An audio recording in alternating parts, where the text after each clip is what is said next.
There is something happening inside you right now. A quiet hum of sensation, a subtle pull in your chest, a tension behind your eyes, or maybe a warmth spreading through your limbs. Most people walk through their entire lives without ever stopping to ask what that is. They label it stress or tiredness or just a bad day. But what if those sensations were actually a sophisticated language your body has been speaking to you since the moment you were born?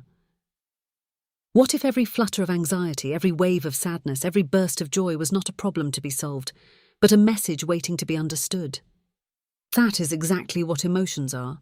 They are not random chemical glitches.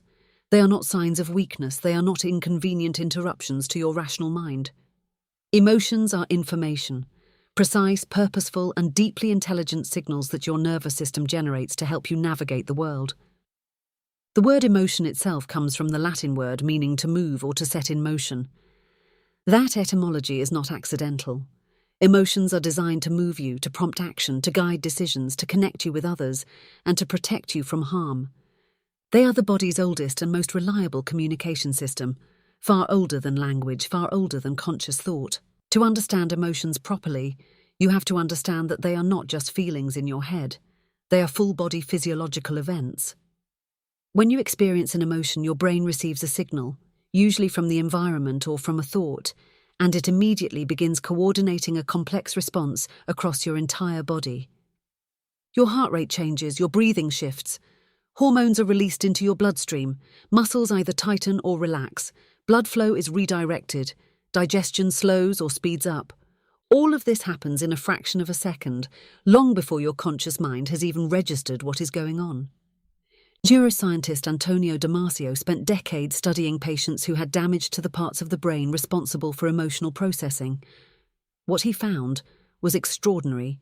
These patients, despite having perfectly intact reasoning abilities, were completely unable to make good decisions. They could analyze a situation endlessly, weigh every option logically, and still be paralyzed when it came time to choose. Without emotional input, the brain had no way to assign value or meaning to any option. Emotions, Damasio concluded, are not the enemy of rational thinking. They are the foundation of it.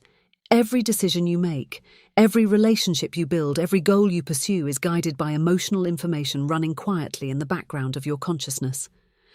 Your nervous system is the highway through which emotional information travels. At the center of this system is the autonomic nervous system, which operates largely below the level of conscious awareness.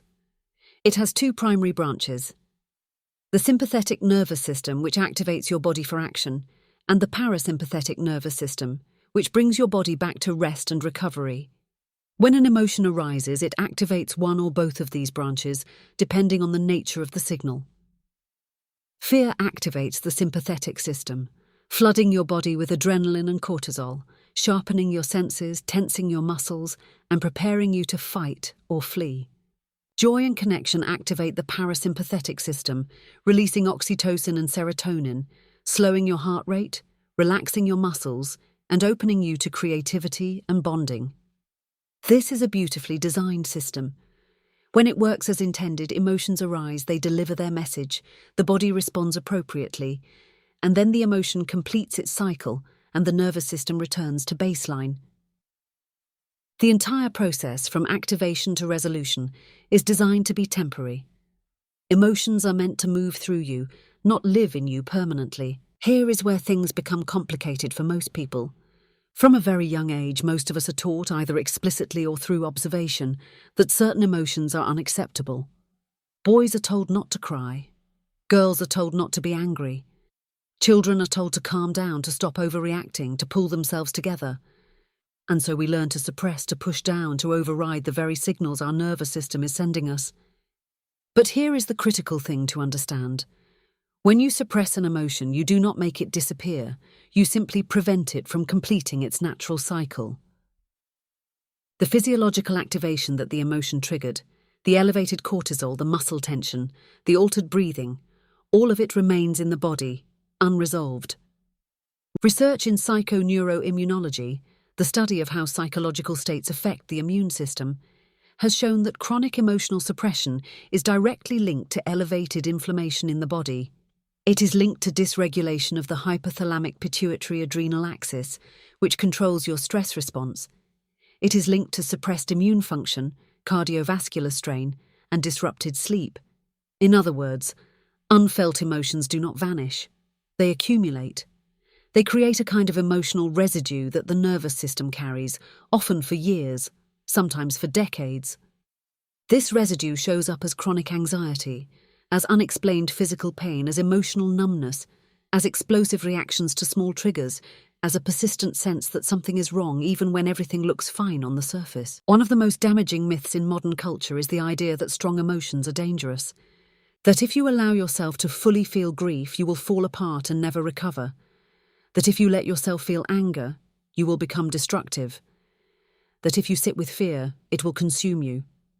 This myth keeps millions of people locked in a cycle of suppression and dysregulation, never realizing that the very thing they are afraid of is actually the path to relief. The truth is that emotions, even the most intense ones, are not dangerous, they are data. Grief is information that something you loved deeply mattered to you. Anger is information that a boundary has been crossed or an injustice has occurred. Fear is information that your system has detected a potential threat and is preparing you to respond. Shame is information that you care about belonging and connection. Even the emotions that feel most unbearable are simply signals with a message. The danger does not come from feeling them. The danger comes from not feeling them, from allowing them to remain unprocessed in the nervous system, where they continue to generate physiological stress without resolution. When you allow an emotion to be felt fully, something remarkable happens. It moves, it shifts, it completes its cycle, and the nervous system begins to return to regulation. This is not a metaphor. This is measurable physiology. So what does it actually look like to process an emotion rather than suppress it? It begins with the radical act of simply noticing. Not analysing, not judging, not immediately trying to fix or change what you feel, but noticing. Where do you feel this emotion in your body? Is there tightness in your throat? A heaviness in your chest? A restlessness in your legs? Emotions always have a physical location, a texture, a quality. When you bring your attention to that physical sensation without trying to escape it, you are giving the nervous system permission to complete its cycle. This is the basis of somatic therapy, of mindfulness-based approaches, of trauma-informed practices that are now supported by decades of neuroscientific research. The body keeps the score, as psychiatrist Bessel van der Kolk famously wrote, and the body also holds the key. Breathing deeply and slowly while sitting with a difficult emotion activates the parasympathetic nervous system and signals safety to the brain. Movement, whether walking, shaking, or dancing, helps discharge the physiological activation that emotions create. Naming an emotion out loud or in writing reduces activity in the amygdala, the brain's threat detection center, and increases activity in the prefrontal cortex, the seat of rational thought and perspective. These are not soft skills. These are neurological interventions that literally change the state of your nervous system. Imagine approaching every emotion you experience not with dread or resistance, but with genuine curiosity. Asking not how do I make this stop, but what is this telling me? That shift alone, from avoidance to inquiry, changes everything. It transforms your emotional life from something that happens to you into something that informs you. Your nervous system is not your enemy. Your emotions are not your enemy. They are the most honest and sophisticated feedback system you have access to, one that has been refined over millions of years of human evolution to help you survive, connect, and thrive. The goal is never to eliminate emotion. The goal is to develop the capacity to feel it fully, to understand what it is communicating, and to respond with awareness rather than react from suppression. Every emotion you allow yourself to feel with presence and compassion is one less piece of unresolved activation living in your body. Every time you choose curiosity over avoidance, you are building a nervous system that is more resilient, more regulated, and more capable of genuine well-being. Your emotions are not the problem, they never were. They are the information you have always needed.